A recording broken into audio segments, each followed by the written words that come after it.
Welcome to the Roost. I'm Lori Winkler, and today I'm so excited to be kicking off a brand new segment called Open Book. Now, this is something Farah and I have been working on for a while. It's where we sit down and have candid conversations with women who inspire us to live our most joyful lives and best lives. And it's something that I hope you're ready to grab a cup of coffee or a tea and settle in, because I've got a great first guest.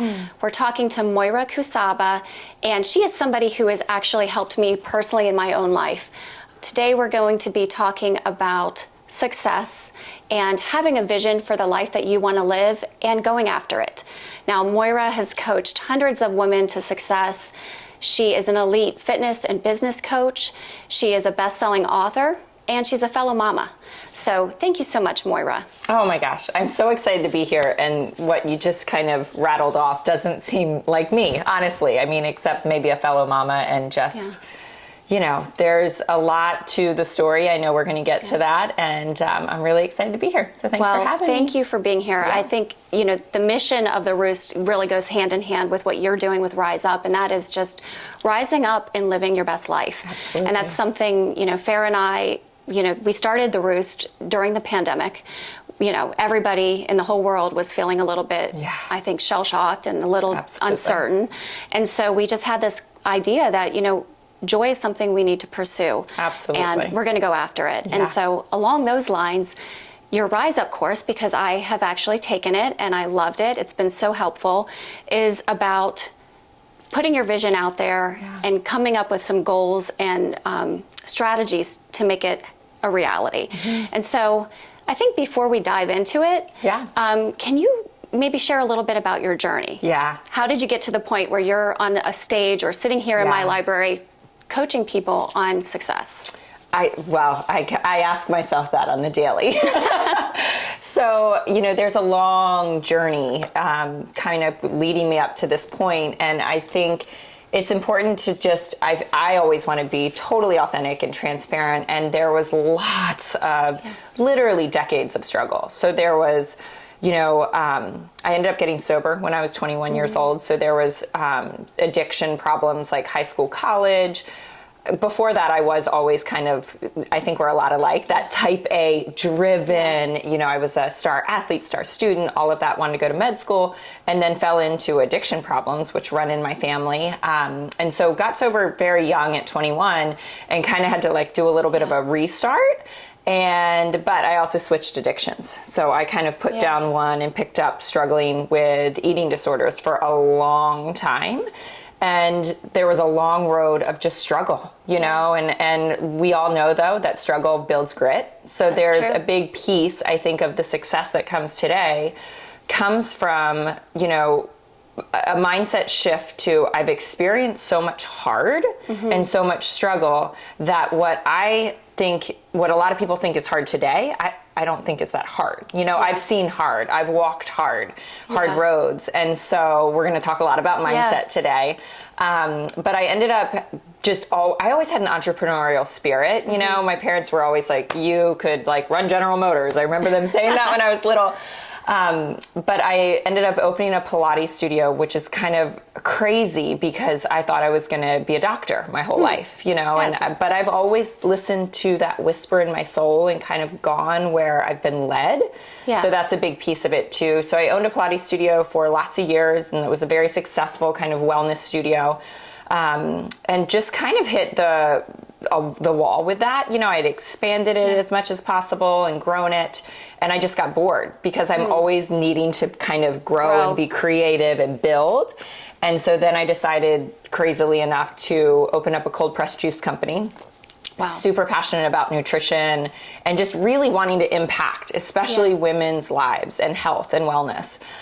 So I did that for a couple years and kind of hit a wall with that. That was really, truly like the bottom. It was just such a hard business and a huge financial investment, a huge time investment when I had these 2 little kids at home, these toddlers. Yeah, that sounds like it would be a real struggle to get it all going at the same time. I mean, it was killing me. And, you know, if you're an entrepreneur, it's the business runs you, you know. Yeah.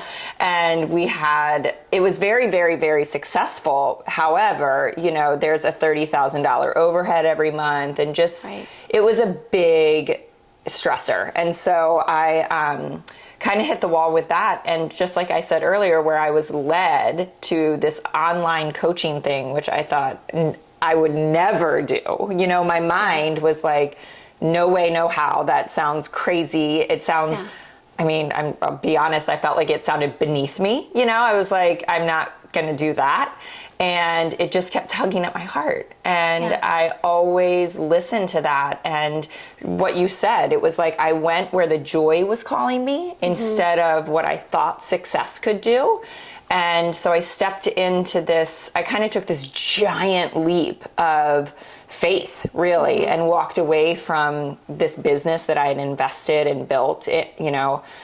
And if anyone on the outside, if we had told anybody, my husband and I, they would have like tried to talk us out of it because that's how crazy of a leap it was. Didn't make sense on paper. No, not at all. Didn't make sense on paper. Didn't make sense in my mind, but my heart. You felt it. Yeah.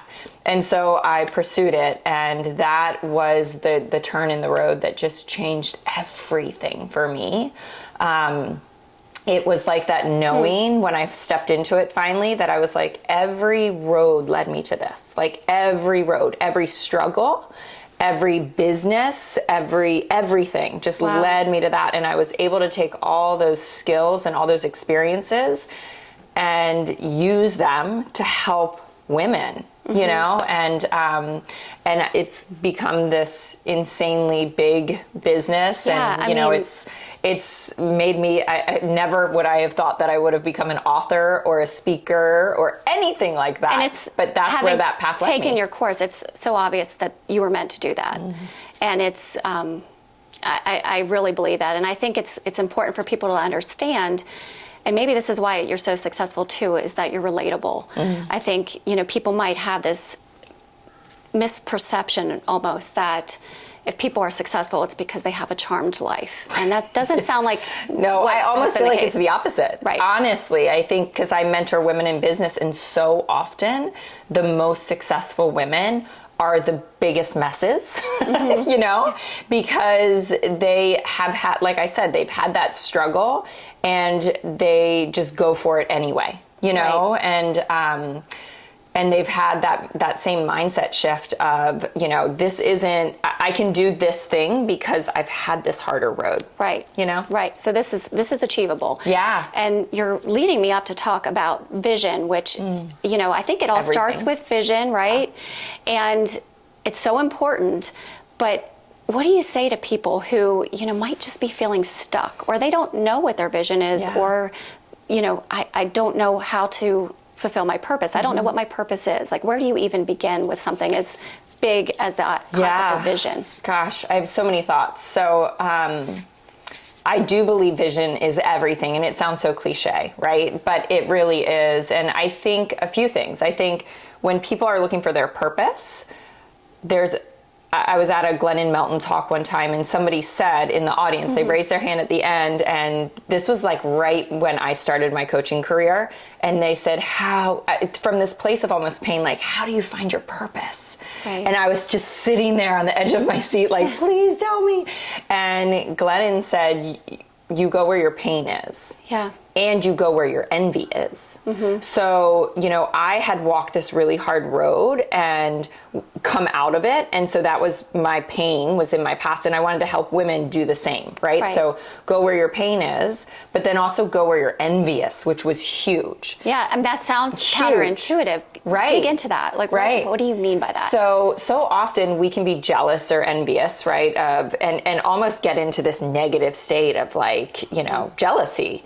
But if we shift that and look at that as like, oh, that's like that awareness of God or the universe or whatever you believe, like showing me that's what I need to pursue. Okay, they're doing something that I want want to do. Absolutely. And I think so often we think we can't, and so we're jealous because they can and we can't. Right. We get caught up in that mind game. Right.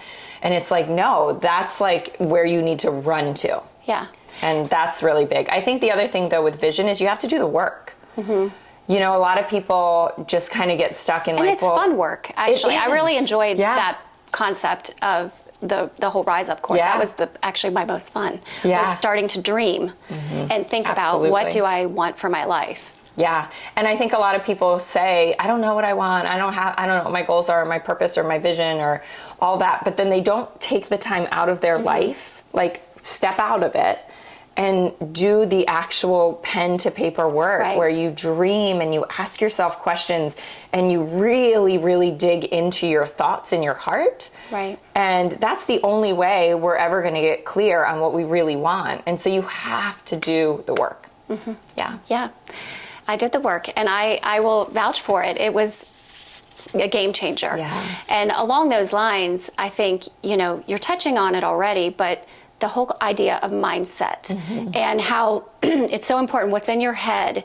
You can't have anything be in the physical world until you first see it, until Absolutely. it's first in your mind and you believe it. Yeah. Can you talk a little bit about mindset? I know in your course you talk about growth mindset versus fixed mindset. Can you explain to us, what's the difference and how do I cultivate those tips for the right kind of mindset? Yeah. Oh, I'm so passionate about this stuff. So really the fixed mindset versus a growth mindset, there's lots of thoughts and layers to that. But for example, a couple pieces of that are, how you look at failure. And I think when you come from a fixed mindset, you're identifying something not working as failure. I mean, it's as simple as that. Like, that didn't work out. It was, I failed at that. Versus, like, what worked there and what didn't work, kind of having an inquisitiveness around failure, but not even labeling it failure, looking at that as a win. Like, it was great. An experience. Yeah, it was an experience that I learned from and I can grow from, and now we know what not to do. Right. That's the fixed versus growth mindset. And I think the biggest piece of that, though, for me, was the awareness of I had a belief, a fixed mindset around what I was good at naturally. And, I would think that people that wrote books were amazing. Like that was their God-given gift. That was their talent. Yeah. Or people on stages, that was their God-given gift. And the growth mindset shift is actually that's not true at all. Yeah. Like most authors, most speakers were terrible. They just figured it out. Right. And so that shift in that to growth mindset is like Marie Forleo always says, everything is figure outable, and it's like, they don't have a special gift and that's why they're doing it and you can't. They learned it. Yeah, they just learned it. Yeah. And you can learn it too. And that was a huge shift for me that kind of unlocked my potential. There's one thing I've written about for the Roost. I think it was the first post was on ways I'm pursuing joyful living. And one of them is having an abundance mindset. Yes. And it's this concept that, I'm not going to look at it like I don't have this talent or I don't have the resources. Yes. I'm going to believe that everything I need, I have or I will acquire. Yes. And it really does make a difference. Yeah. It sounds, a lot of this stuff, going back to what I said earlier, sounds cliche. But it's true. But it's true, and it's truly what works. I can remember, and one of the things when you said, how can people kind of just work on their mindset? I think the best thing you can do is develop a daily practice of either reading or listening to personal growth books or podcasts or something. Like that little tiny 10, 15, 20 minutes a day that you stack on top of each other every day of your life is going to just completely shift your mindset. And I can remember when I really just made myself start doing that, I felt like I was like, this is the secret. Yeah. Like this is the secret to change, to life, to joy, to everything, because your mindset determines everything. Your mindset it determines your relationship with your spouse. It determines how you approach your business. It determines your patience with your kids. Like it's the foundation of everything. So even when I'm coaching women in business, I love business strategy. I geek out over business strategy, but so often I'm like, we don't need to work on that. Yeah. we need to prioritize working on your mindset. Well, way because you more can than have your all of business. the everything down in terms of what your business plan is. Yeah. But if you don't have the right mindset, It won't happen. It won't matter. Yeah, absolutely. Yeah, I can relate to that. I've always been somebody who thinks that if I think it, I can see it happening to me. Yeah, I and love that. it's funny though. I wasn't really into the personal growth in my 20s and my 30s. Here I am in my 40s, and I'm like, I need all the personal growth I can get. I don't know if it's the midlife crisis or just midlife opportunity. I guess I should rephrase that. Yes, but I feel like that. I'm much more interested at this point in my life, and maybe it's just having kids and a husband and trying to juggle multiple things where you realize I don't have all the answers and I Right. need all the help I can get. Absolutely. So, Absolutely. Can you talk to us, a little bit about morning process? I know, you talk about personal growth. From what I know of you, I think a lot of that goes into your morning process. It might be the time Absolutely. where you're actually doing your personal growth.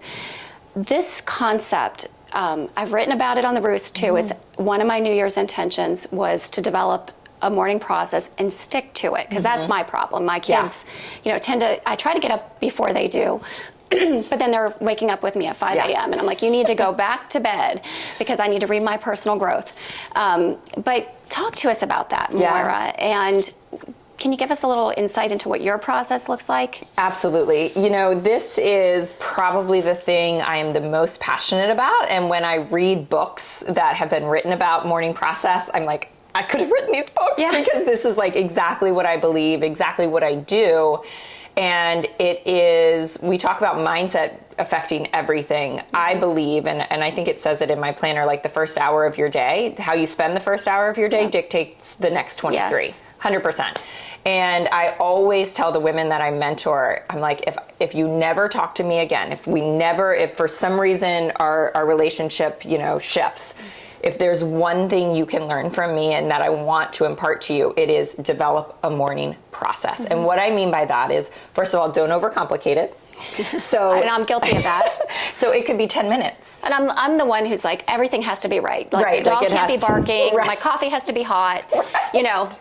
Everything needs to be in order for me. So we're going to change that. So your morning process can be whatever you want, right? It's what feels good to you. So it could be reading a devotion, looking over your goals, journaling, putting on a meditation with headphones, exercising. It can be whatever you want it to be.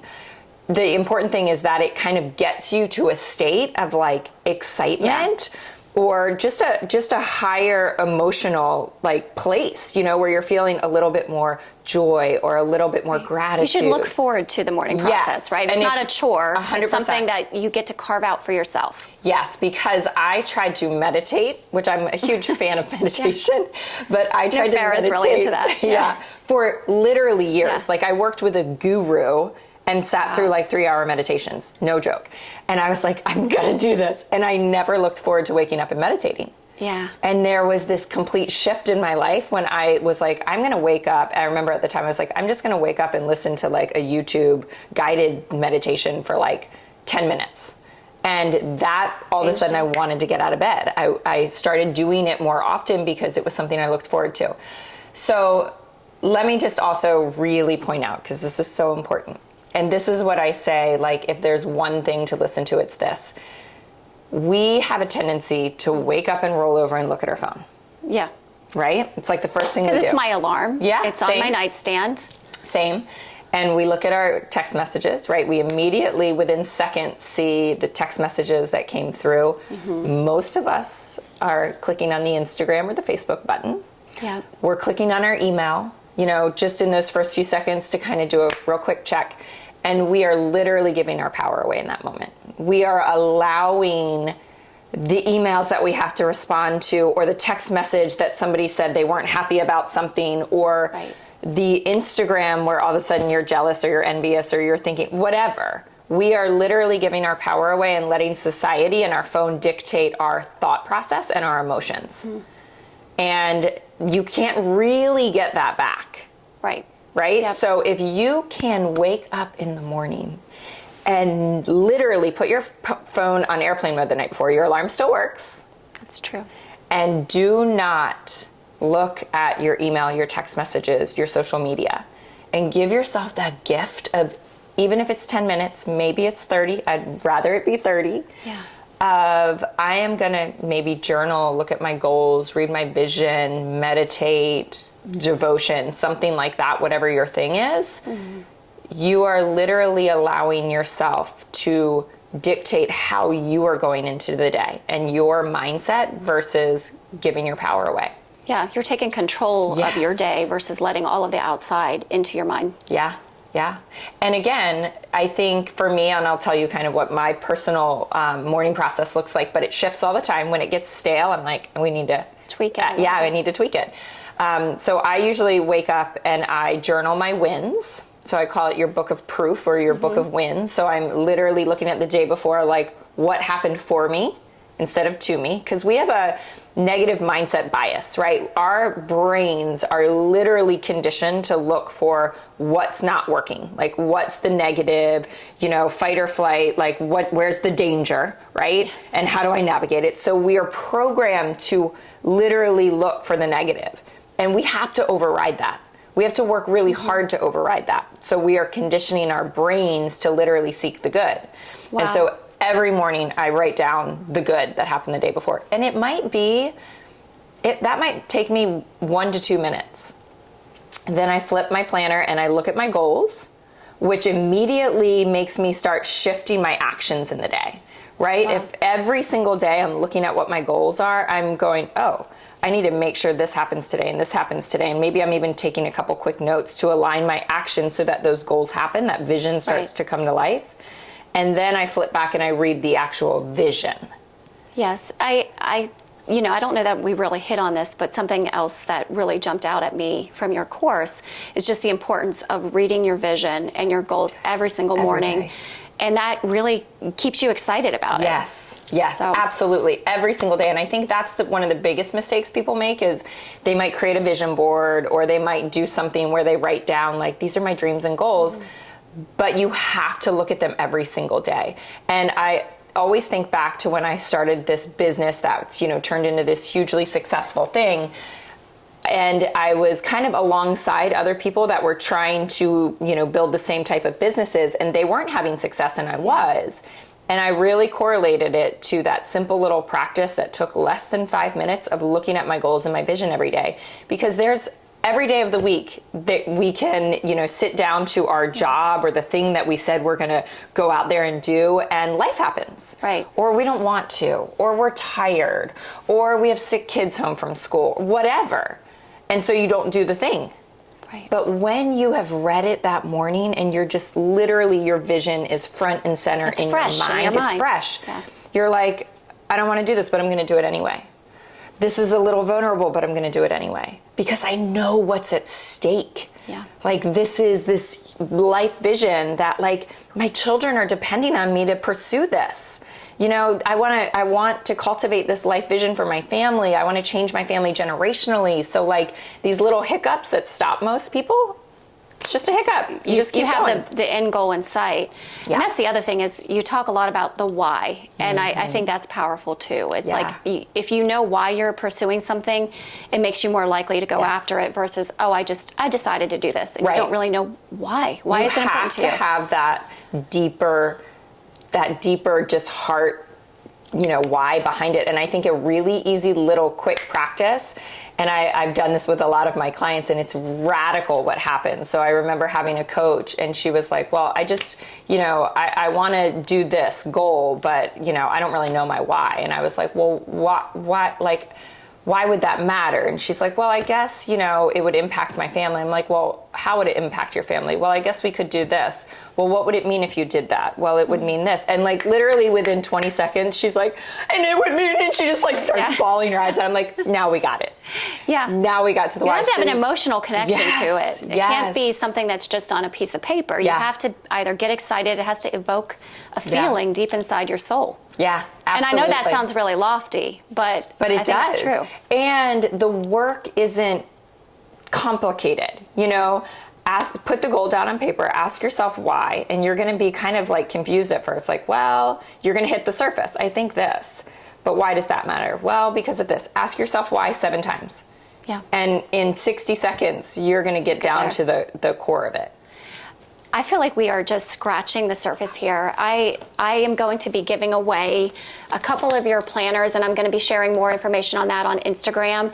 But there's so much in here. I mean, it's not just what we've talked about today in this interview. I think there's so many little tips and tricks, and also just your whole process of how do you set your goals? How do you reverse engineer them to make sure you're on track?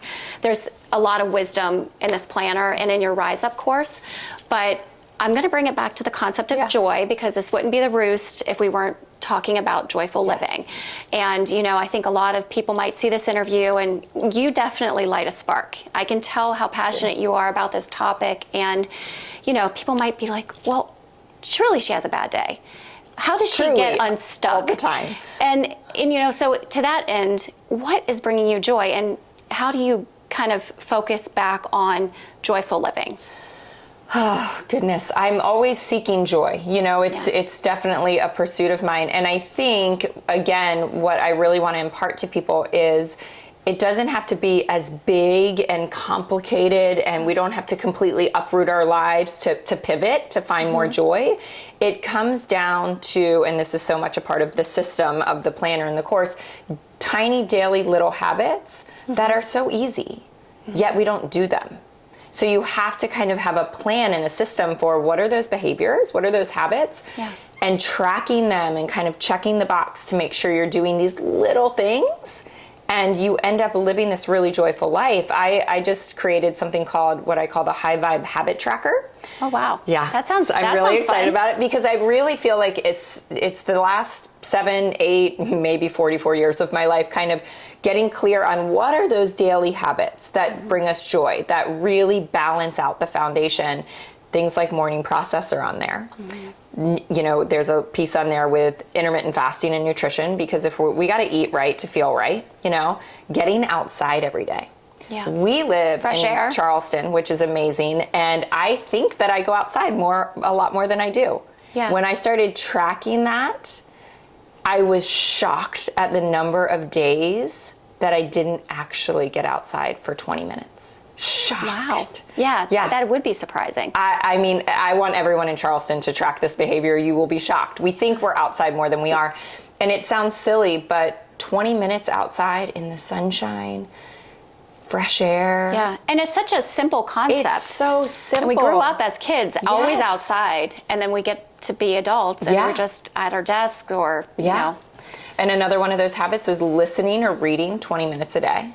You know, so it's these little tiny things that if you're filling your mind with good stuff daily, if you're getting outside, if you're doing that morning process, like you just have this rock solid foundation of joy, of contentment, and you live from that place. And then I do think outside of that, you got to dream. You know, I remember last year I hit like the pinnacle of success in the coaching industry. So I was like #1 in the company and all this stuff. Which is amazing. Thank congrats. you. Thank you. But I also hit, which I think some people can identify with this, I kind of hit that place of like, well, is this it? Like, or now what's next? I don't know what to do next. I don't know what to pursue next. And I needed to pursue more joy. But I also knew I needed a goal, because that's how I am. You know, I need to check things off. Right. Progress is the secret to happiness. Progress. Something I learned from Tony Robbins. So It's not perfection. no, it's not perfection. And I know I'm kind of going off on a tangent, but No, I think I this love is this. so important. So when you're kind of stuck, you've got to do something where you can mark progress. Think about when we all of a sudden decide to train for a 5K.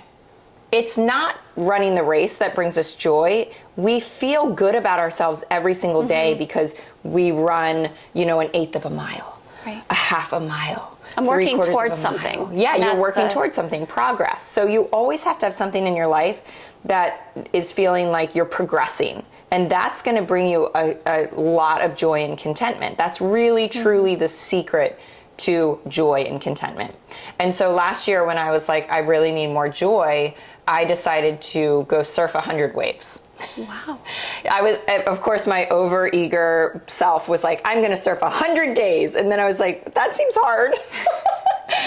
it's going to be cold, it's going to rain, and I didn't want the goal. Yeah, Charleston's nice, but I don't know. Yeah, that's a lot of days, Yeah. right? And I was like, I don't want the goal to feel like a burden. Right. I want the goal To bring you joy. To be joy. And so actually in that moment, and we all know, it's darkest before the dawn. It was a moment of real pain and struggle, which is so interesting because at that moment in my career, there are probably tens of thousands of women that think I want to be her. Mm-hmm. And little do they realize the pain and the struggle that can come from even being at the top. Yeah. And I got on my phone and I booked a hotel in Costa Rica. And I called my husband kind of like, I just booked 10 days in Costa Rica and I think I'm going to take Coco, my daughter. Mm. And it was so neat to see that in a moment of pain, this beautiful thing came out of it that I know that will be one of probably my best memories of my lifetime. Wow. And probably hers as well. Yeah. Wow. Yeah. Thank you. Take action too in those moments of despair or those moments of conflict and put something in the works. It might even be calling a therapist. I'm a huge fan of therapy. It might be texting a friend and saying, hey, can we talk? It might be signing up for the Rise Up course. But when you take action in those moments of either inspiration where you're like really excited, but then nothing happens, you have to take action that commits you to the goal. Yeah. That is so powerful. And, I love it. I feel like no matter what somebody might be trying to accomplish, it could be a new business, it could be a fitness regimen that they're trying to get on track with.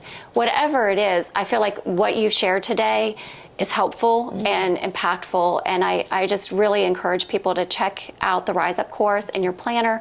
Where can people go for more information? Pretty easy, although the name's not easy to spell. But or say, apparently. Right? For Southerners, it's very hard. But at Moira Kucaba is my Instagram, and then moirakucaba.com is my website. And we'll have all of this lined up on the Roost, but thank you so very much. You're welcome. Thanks for having me. Yes, it's been a pleasure this morning, and I hope you all stay tuned. We are going to be doing these open book segments on a regular basis, and I think, Moira, you really set the tone. Thank you. Thank you so much. It's great to be here.